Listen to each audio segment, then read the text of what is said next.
খুশি হয়েছে আমাদের হাউসকিপিং, আমাদের প্রসিডিউরে আমাদের একার কৃতিত্বের জন্য তো হয় না নাকি?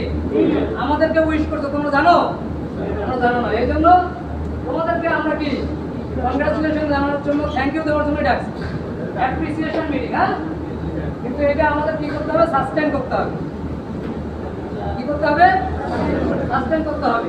আমাদের এটা ধরে রাখার জন্য আমারই কিছু কাজ করা লাগবে না, লাগবে না? আমাদের স্টিকারম্যান যারা আছে আমরা, তারা কি করি? স্টিকার মারতে মারতে মারতে মারতে 1000-এর একটা ইয়ে থাকে, রোলার থাকে। ওই রোলারটা শেষ না হওয়া পর্যন্ত আমরা ওই টোকেনটাকে ছিঁড়ে পাঠাই দিই। এরকম করি না? এটা করা যাবে না। আমরা 1000 হয়েছে সেটা বাড়াই দিব। রিকার্ডমেন্ট যারা আছে, রিকার্ডমেন্ট, ও যদি ওর জায়গায় যখন রিকার্ড করে, ও ফোনের আইকে রিকার্ড করে, অ্যাপিস বানাচ্ছে এবং রিকার্ড করতে, সেটা ঠিক আছে? তাকে আমরা এরকম করছি না? করি নাই দেখি তো পাস করছি নাকি? তাইলে আমরা এটা পারি করতে, কিন্তু আমরা কোনো সময় এটা ভুলে